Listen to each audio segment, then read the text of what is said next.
had this thought, because I'm like, I could say a lot of bad things about Tyler Perry, and I will. Not about him, but about his filmmaking style and stuff like that, as a producer, actor, director, you know, all that. And I will, I'm not gonna lie, because I feel like he can do better. And I feel like he kind of phones everything in at this point. But I was thinking, let me think on the positive side. What could he do well? Animated movies. All the over-the-topness and the, you know, unplausible shit that happens in his movies, nobody would question it in an animated movie, because it's just like, it's a cartoon. You can kind of stretch the truth, and you can stretch the limits of reality with a cartoon more than in real life, which seems to be a stumbling block for Tyler. Like, a lot of his things end up feeling like, this is not realistic at all. Like, what the hell going on? So, yes, animated films, okay? And I'm gonna talk a little bit about A Fall from Grace. I'm pretty sure y'all have heard of A Fall from Grace, this movie that Tyler Perry recently put on Netflix, getting a lot of criticism. And I did see the movie. It was really long for no reason. It was not well edited. You know, there was a lot of things going on, and I have a lot of questions. The premise was similar to a lot of his movies. It's centered around a woman who falls in love with a man, you know, thinks that he's just so great, and, you know, lets him into her life or marries him. Soon after, realizes that he is the most wicked, evil, demonic person that she's ever met. They're always like so horrible, right? Like, his villains are always like so horrible and despicable, which I feel like is really baseline. Like, I feel like the more complex characters in movies are the ones that still have redeeming qualities, you know what I mean? Like, still have things about them that make you kind of be like, maybe it wouldn't be so bad if they weren't doing this shit, you know? I feel like those are always more interesting to me, because it's more realistic. You know, most people are not just completely evil and demonic. You know, they might have some downfall, they might be wicked in ways, but yeah, he just takes it all the way over the top. You know, the guy is like, takes all of her money and cheats on her and talks to her crazy and refuses to leave her house, and you know, gets her fired from her job, and it's just all this stuff. And like, the physical, like the scenes, it's comedy. It's like low-key comedy. There's so much I could talk about. I don't even think I have enough storage on my phone. So I'm just gonna to raise my questions in this video. So these are the questions that I have for Tyler Perry. Tyler Perry likes to put his actors in wigs. I want to know why. When he'd done a recent interview, and they asked him about a lot of things that people were questioning. One of them was, why did you put Makad Brooks in this wig, the main, the male lead? Why did you put him in this, like, ill-fitting wig that looks like a too tight hat? Like, it looks crazy.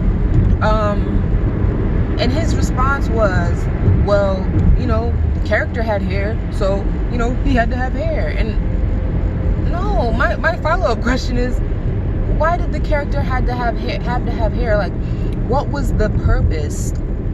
What was the relevance of the character having hair to where you had to put this ugly ass wig on this man? It didn't make him look cuter, younger. It just distracted from everything that was going on in the scene, because I'm looking at this damn wig. It was horrible. And And then you're in Atlanta. There's all kind of wigstresses and wigotry experts in Atlanta. I've seen people go from bald to a nice fade with, a nice little tapered puff on the top, and you would never know it was fake. Why you couldn't hire that type of person to do that? I know you got the money. You cutting corners, Tyler. I can't. But yeah, I want to know, what is the relevance of these characters having hair? Why is it relevant to the story? That's my main question when it comes to the wigs. Second, why are you not paying more attention to the details of the set design, as well as the extras? Why are we not paying attention to these details? This is what can make or break a movie, because as I said before, certain things just take me out of the movie. The scene where they're at the diner and the white guy in the back is doing all of this with an empty glass and an empty fork. Go, go, go, go, go. Oh, we're doing all this extra stuff. Why is that the thing that's happening in the background when I'm trying to focus on the movie? It's so distracting. It's so distracting. I'm like, if I was Tyler, I'd have been like, cut. Sir, you? Yeah. Can you come? Yeah. We're gonna pay you for half the day, but we don't need you for thank you for your services, sir. You can go home now. That would have been me, because I'm not about to have you ruin my scene with your pantomiming, pretending to eat these eggs or whatever he was eating. Some people say it was Eggo waffles.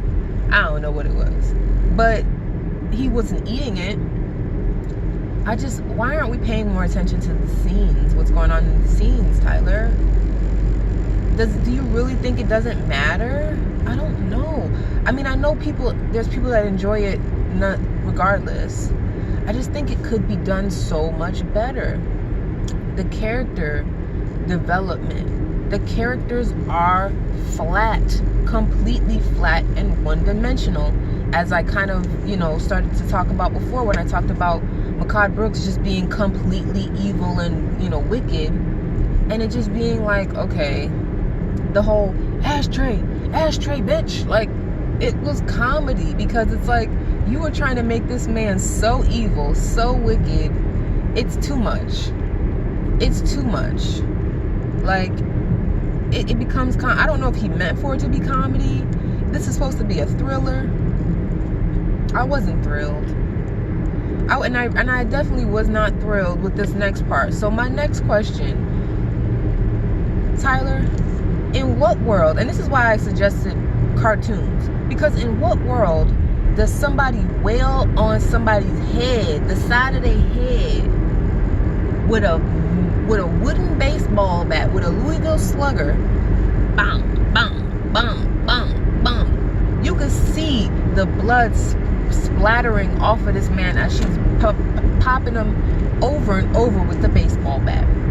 The way the baseball bat bounces off his head, you just know this man don't got no face.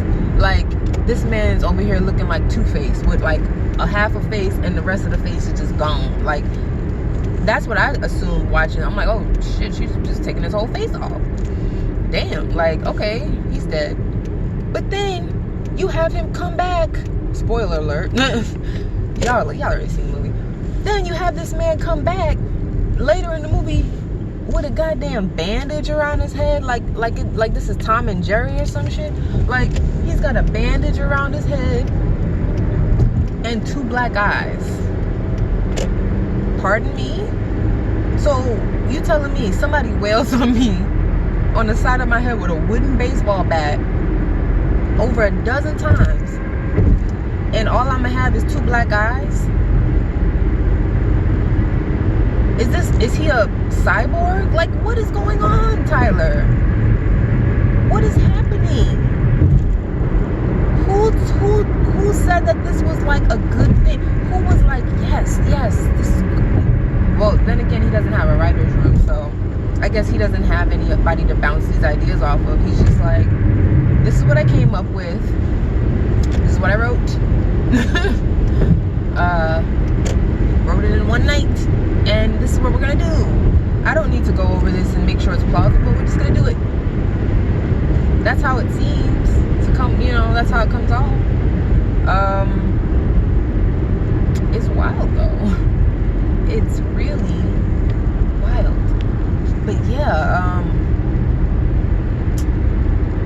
the other part. How in the hell do y'all have this lawyer being so dim?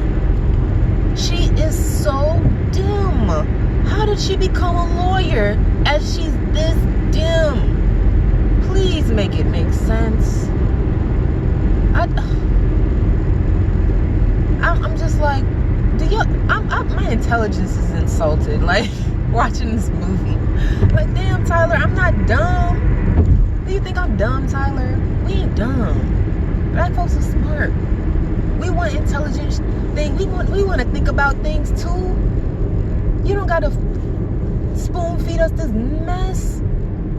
Oh gosh, she was so dim. She purposely put herself in contempt by not following the rules of the simple rules of the courtroom. I don't even know. I don't even know where. There's just so much to talk about, and as I said, I don't think I have enough storage in my phone. Animated movies. That is the ticket.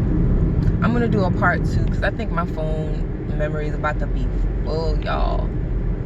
But let me know what y'all thought about this movie.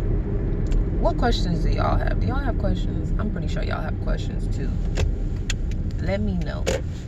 Hope y'all are having a good Tuesday. And I will see y'all soon. Bye.